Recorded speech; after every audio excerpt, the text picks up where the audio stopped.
예수께서 무리를 보시고 산에 올라가 앉으시니 제자들이 나온지라 입을 열어 가르쳐 이르시되 심령이 가난한 자는 복이 있나니 천국이 그들의 것이며 애통하는 자는 복이 있나니 그들이 위로를 받을 것이며 온유한 자는 복이 있나니 그들이 땅을 기업으로 받을 것이며 의에 줄이고 목마른 자는 복이 있나니 그들이 배부를 것이며.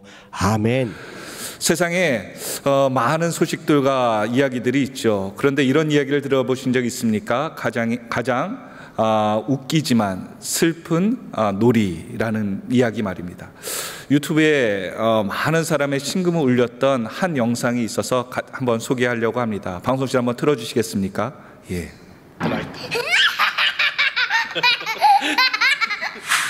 في طيارة العيق قذيفي قذيفي ايه انا كنت جديد بضحك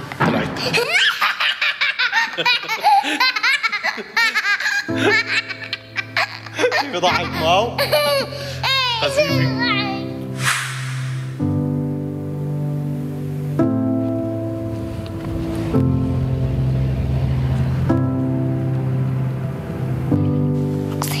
قذيفي ايه انا كنت جديد بضحك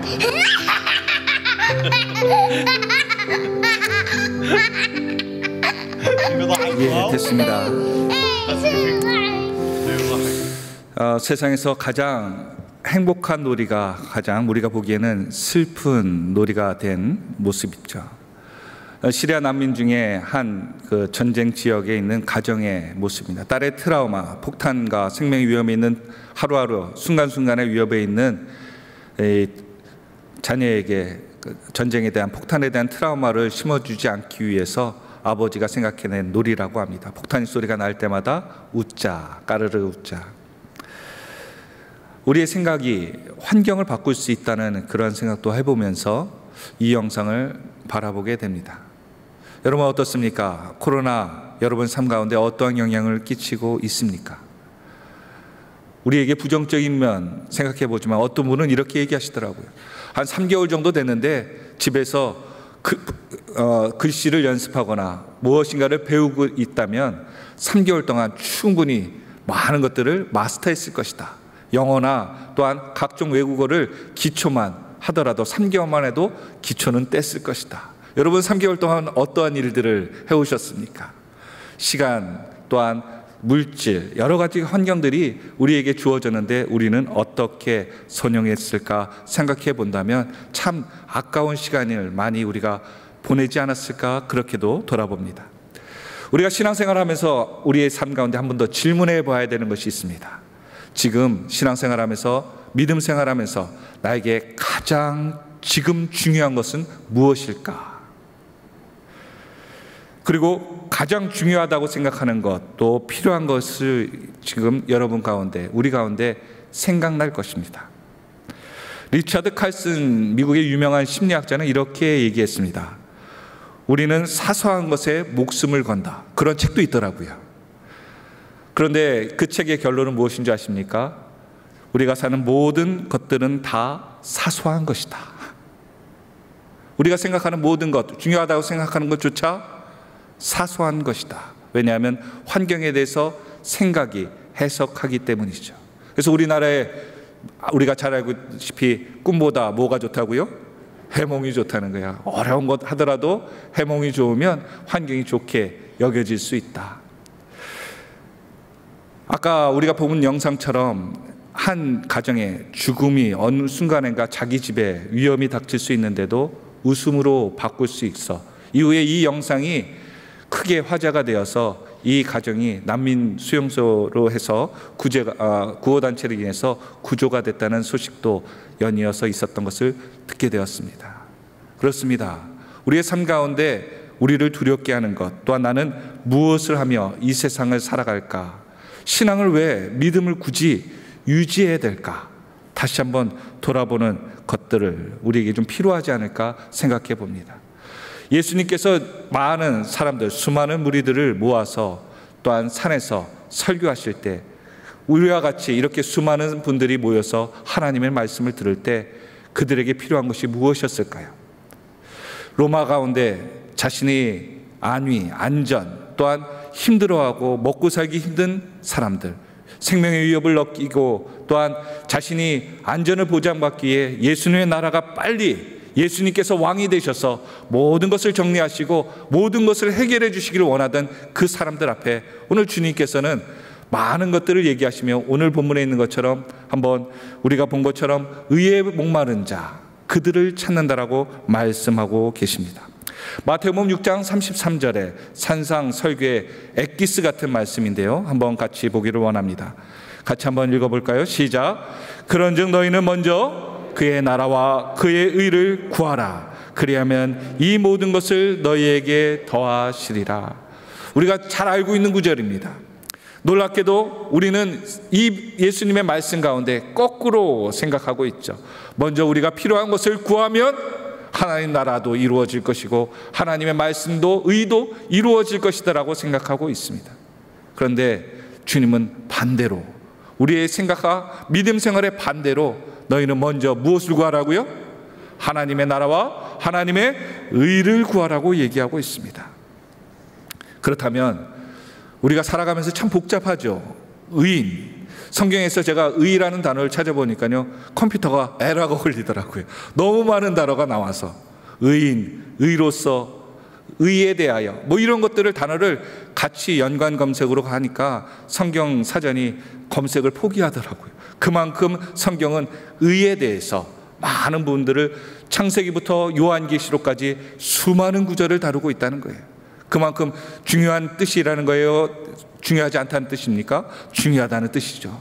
그렇다면 내가 믿음 생활하면서 하나님에 대해서 신앙생활하면서 과연 의에 대해서 얼마나 생각하고 살았는가, 그것을 오늘 이 시간 같이 상고해 보면서 점검해 보기를 원합니다. 의란 무엇입니까? 또한 의를 어떻게 행해야 됩니까? 저는 이 짧은 시간에 세 가지를 여러분과 함께 나누기를 원합니다. 첫 번째, 같이 한번 읽어보겠습니다. 시작. 의란 회복된 관계라는 거예요. 관계. 뭔가 우리 세상적인 이야기를 하면 의롭다 하는 것은요, 서로의 관계 가운데 올바른 것, 정의를 이루는 것이 의롭게 사는 것이라고 생각하고 있습니다. 그러나 성경은 우리의 상식적인 해석이나 사회적인 통념, 바르게 삶에 넘어서 성경은 우리에게 의에 대해서 다시 한번 정의를 하기를 원하십니다. 구약에서는요, 하나님께서 의의 근원이 되셨다, 근본이 되셨다라고 말씀하고 있습니다. 그렇죠. 그래서 그분이 우리의 삶 가운데 말씀을 주시고 계명을 주셨습니다. 하나님의 의로운 삶을 사는 것, 바르게 사는 것, 세상에 바르게 사는 것이 바로 하나님 말씀을 따르고 사는 것이다. 그래서 하나님의 말씀은 하나님께서 약속하신 것을 지키기 위해서 그 모든 시간을 이루어 오셨습니다. 그것이 하나님의 역사이고 우리의 역사입니다. 그래서 그분이 의로우신 분이 되는 거예요. 심지어 우리를 구원하신다는 약속을 창세전부터 하시고 이후에 그분의 약속, 의를 이루기 위해서 무엇을 하셨습니까? 그의 독생자 아들 예수님을 우리에게 주셔서 십자가에서 죽으시면서 우리의 죄를 용서하여 우리를 구원하시고 그분의 의를 이루셨다라고 얘기하고 있습니다. 노아의 시대에 노아는 왜 의로운 자라고 인정받았습니까? 하나님 말씀에 순종했기 때문에 성경은 그를 의로운 자라고 얘기했습니다. 아브라함은 뭐라고 얘기하고 있습니까? 그가 의로움이 하나님 여호와를 믿으니 그가 의로움을 받았다라고 얘기하고 있죠.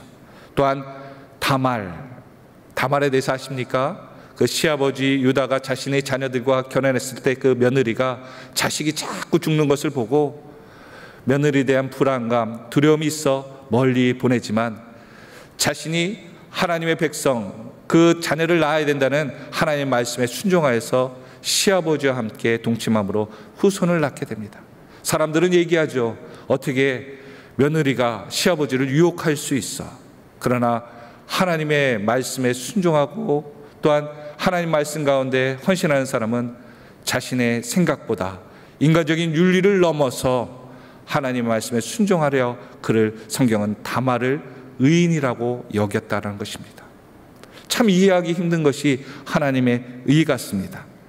그런데 놀라운 사실은 예전부터 왕을 세웠던 이유는 우리가 아시는 분은 아시겠지만 왕은 신의 계명을, 신의 법을 수호하는 자로서 왕을 세웠다는 것입니다. 그래서 왕이 임명될 때 그들 앞에 신의 신탁, 신의 계명을 수호하기 위한 서약을 하는 것을 많이 보게 되죠. 그래서 영국에서도 국왕을 세우기 위해서 그들은 성경 앞에서, 신 앞에서 서약을 하는 것을 보게 됩니다. 하나님의 공의는 무엇일까요? 하나님의 의는 무엇일까요? 하나님은 의의 근본이 되시면서 그의 의를 이루기 위해 목적이 있으시다고 얘기하고 있습니다. 미가서 6장 8절의 말씀입니다. 같이 한번 읽어보겠습니다. 시작. 사람아, 주께서 선한 것이 무엇임을 내게 보이셨나니 여호와께서 내게 구하시는 것은 오직 정의를 행하며 인자를 사랑하며 겸손하게 내 하나님과 함께 행하는 것이 아니냐. 그렇습니다. 이 말씀을 그대로 보면 공의를, 의를 행하는 것은 사람을 사랑하는 선행이고 또한 하나님과 같이 행하는 것이라고 표현하고 있습니다. 우리가 신앙생활을 하면서 올바르게 신앙생활을 하고 있느냐를 물어본다면 마치 오늘 공의에 대한 미가서의 이야기처럼 내가 이웃과의 관계, 또 하나님과의 관계, 내 자신과의 관계를 잘 회복하고 있느냐를 돌아봐야 될 줄로 믿습니다.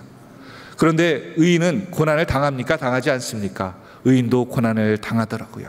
욥기서에서 보니까 그는 당대의 의인이라고 했던 욥도 고난을 당합니다.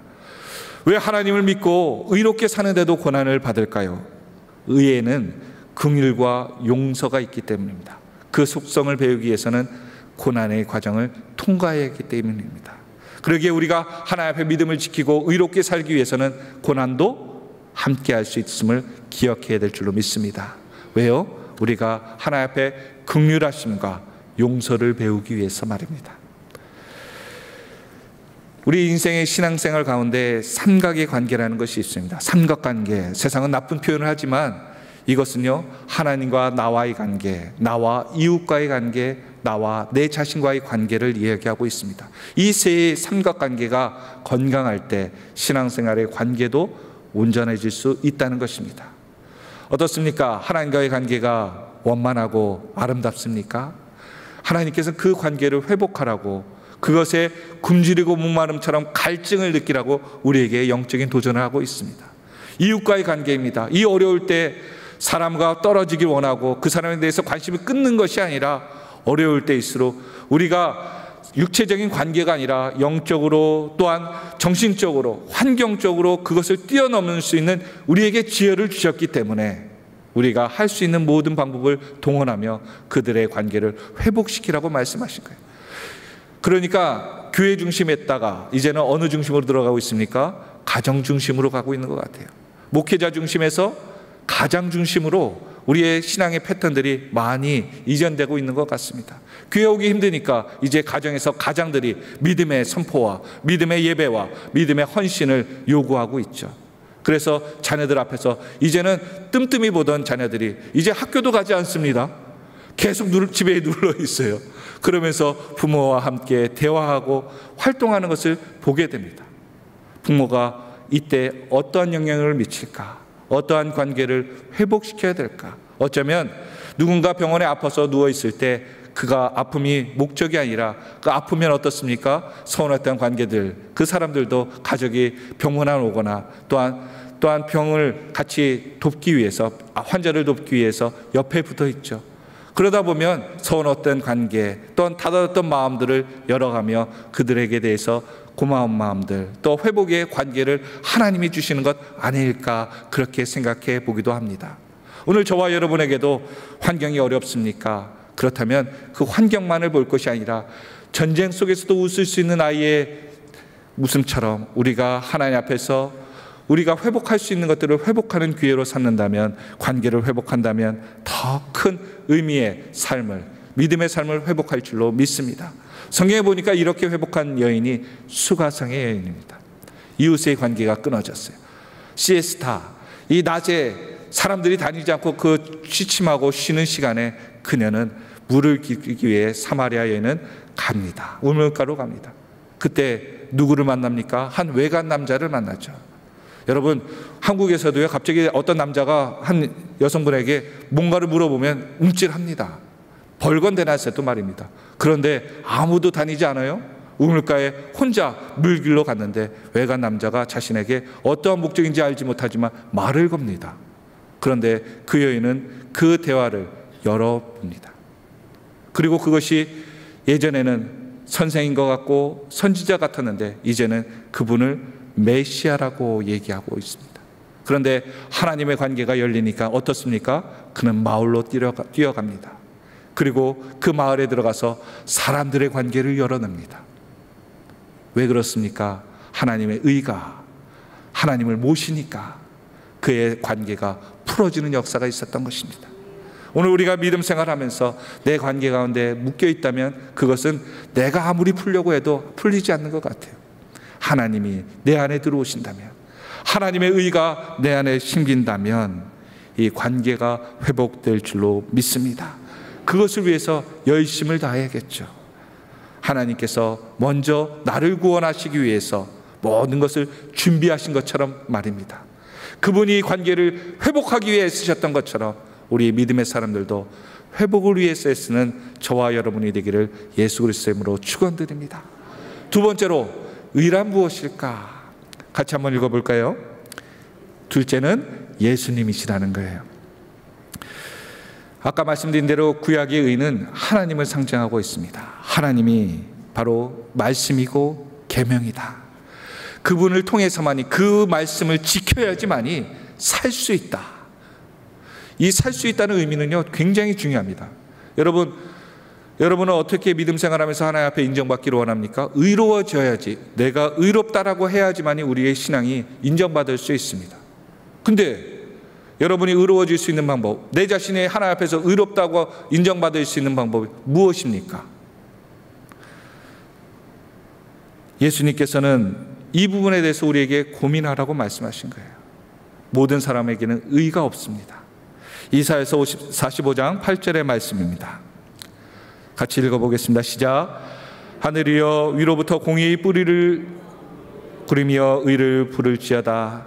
땅이여 얼려서 구원을 싹트게 하고 공의도 함께 할지어다. 나 여호와가 이 일을 창조하였노라.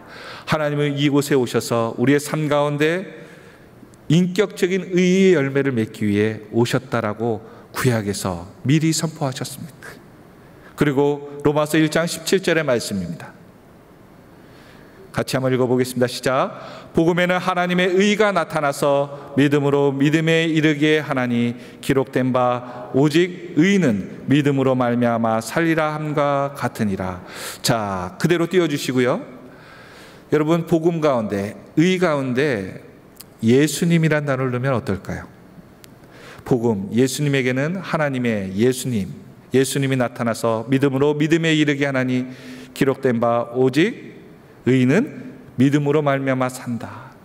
누구로 말미암아 사는 거예요? 예수님으로 말미암아 산다는 거예요. 오늘 본문 한번 볼까요? 마태복음 5장 6절입니다. 제가 9절은 미리 말씀 안 드렸는데요. 의에 대해서 예수님 한번 넣고 한번 읽어보겠습니다. 시작.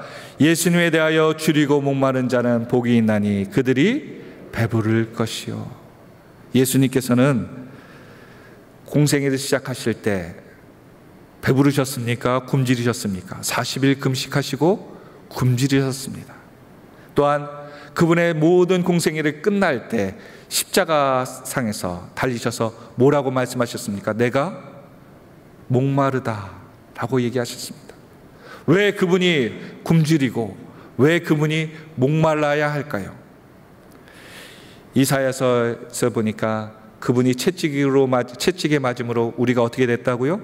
나음을 입었다는 거예요. 우리가 배부르기 위해서 그분은 어떻게 하셨다고요? 내가 굶주렸다는 거예요. 너희들이 영원한 생수 목마르지 않기 위해서 주님은 십자가에서 뭐 하셨다고요? 목말라 하셨다는 거예요. 그것이 우리의 하나님의 의를 이루는 모습이라고 우리에게 도전하고 있다는 거예요. 그러니까 의라는 것은 바로 예수님이라는 거죠. 의롭게 산다는 것은 누구를 닮아가며 사는 거예요?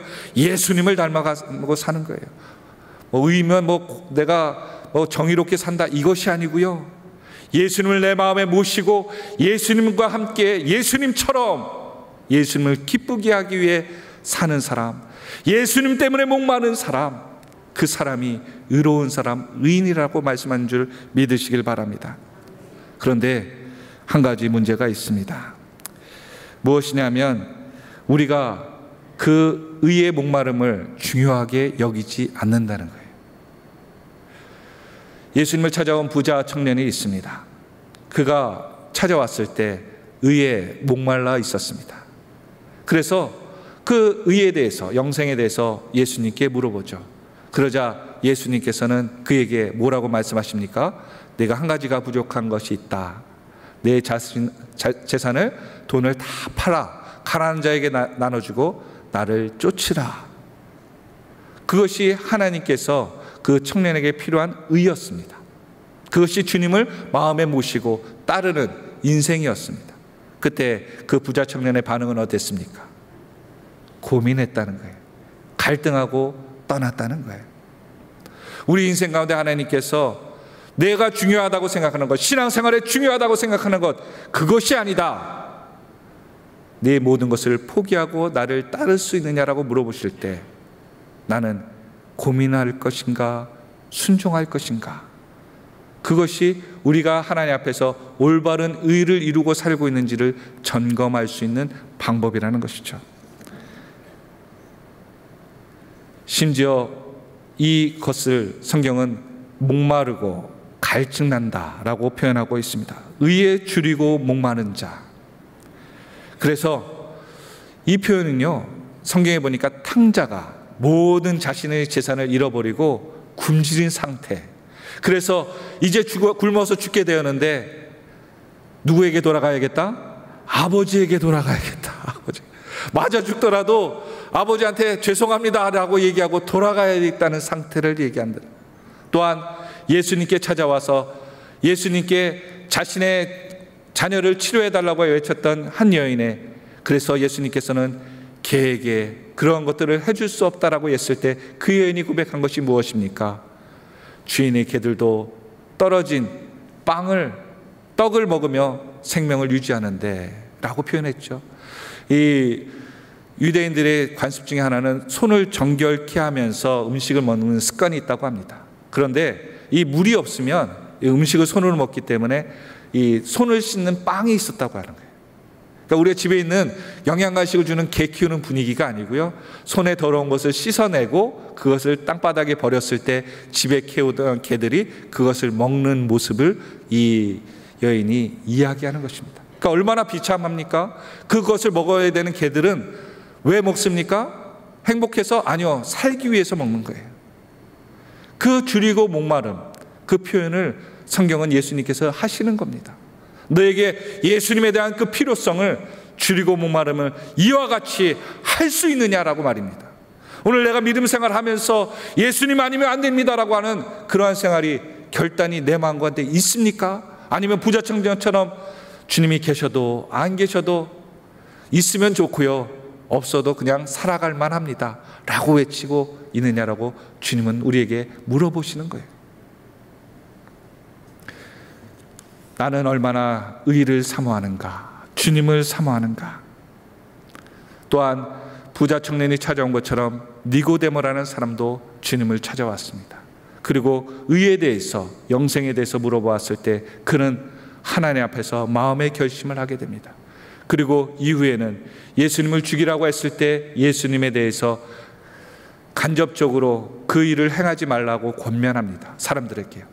또한 예수님이 돌아가셨을 때 그는 이러한 행동까지 합니다. 요한복음 19장 39절의 말씀이죠. 같이 한번 읽어볼까요? 시작. 일찍이 예수께 밤에 찾아왔던 니고데모도 몰약과 침량 섞은 것을 100리터씩 가지고 온지라.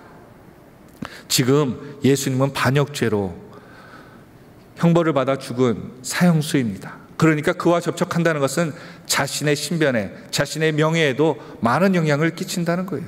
누군가 범죄자가 있는데 자꾸 그를 만나거나 뭐라고 한다면, 심지어 우리가 걸어가다가도 옆에 있는 사람이 큰 목소리로 해서 부끄러운 짓을 하면 우리는 농담으로도 이렇게 얘기하지 않습니까? 아는 척하지 마. 그렇게 얘기하는 것이 인간의 본성인데, 더 위험한 명예를 가지고 최고의 사내들이, 최고의 위치에 있는 의원이 자신이 어떻게 되는 안위와는 상관없이 예수님을 찾아갔다. 예수님의 죽음까지도 끝까지 그를 찾아갔다는 것은 그에게 의가 이루어지고 있다는 것이죠. 여러분, 수많은 눈이 있는 가운데도 예수님을 택한 그 용기, 그에게는 예수님에 대한 목마름과 또한 갈증이 있었다는 거예요. 소돔과 고모라를 멸망할 때 의에 대해서 얘기하잖아요. 무엇이 없어서요? 의인 10명이 없어서 멸망시키는 거예요. 의인 10명이 없어서. 예수님을 간절히 사모하고 줄이고 목말라는 사람 10명이 없어서 그 땅을 멸망시킨다는 거예요. 어떤 사람이 보기에는 그것이 아름답고 화려하고 충만한 풍성한 땅이었는데, 하나님 보시기에는 의인 10명이 없는 땅이라는 거예요. 이 서울 지역에, 이 잠실벌에 하나님께서 심판을 하실 때, 의인 10명을 찾을 때 그보다도 많은 의인들, 하나님을 갈망하고 목말라는 그러한 성도들이, 그리스도인들이 하늘 비전교회에 충만하기를 예수 그리스도 이름으로 축원드립니다. 우리가 하나님 앞에 인정받아야 되는 것은요, 위대한 일을 이루는 것이 아니라 오늘 소돔과 고모라 심판 앞에서 살아남기 위해 회개할 줄 아는 사람들, 하나님의 의에 합당한 사람들, 그 사람들을 하나님이 찾으시는 것 같아요.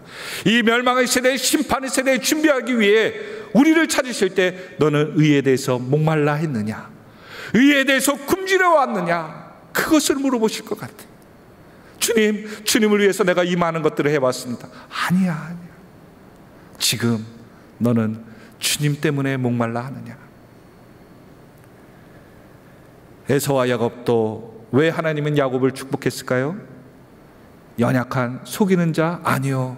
하나님에 대해서, 하나님의 축복을, 열망을 갈망했기 때문에, 그래서 자신이 처지와는 상관없이 속여서라도 하나님의 은혜를 사모했기 때문에 하나님을 그를 써주시고 선택하신 거예요. 저와 여러분의 생각이 중요하지 않더라고요. 하나님이 나를 어떻게 생각하느냐. 아까 말씀드린 대로 우리의 문제가 뭐라고요? 하나님이 필요한가 필요하지 않은가를 심각하게 생각하지 않는 거예요. 왜요? 내 안에 나를 유지할 수 있는 그 무엇인가가 다른 것으로 꽉 차 있기 때문입니다.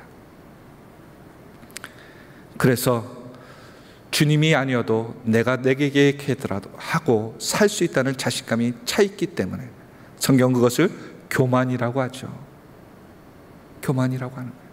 그런데 성경에 보니까 교만은 하나님께서 제일 싫어하는 것이다.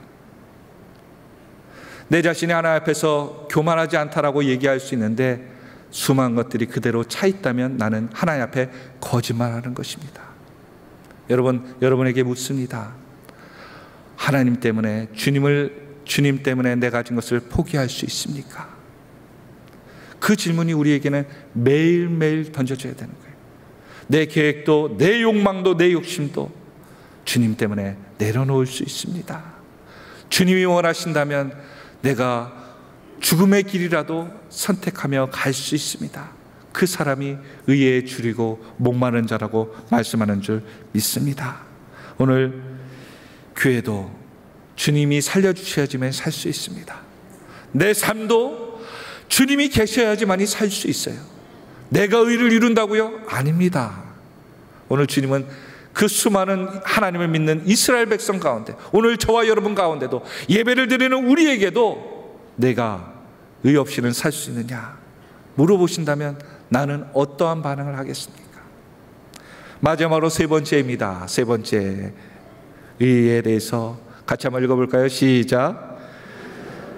그렇습니다. 주님 마음으로 배부른 삶이에요. 주님께서 의에 줄이고 목마른 자는 복이 있는데, 그 복이 뭐라는 거예요? 배부를 것이다. 배부를 것이다. 다른 말로 얘기하면요, 배부르다는 표현 뭐예요?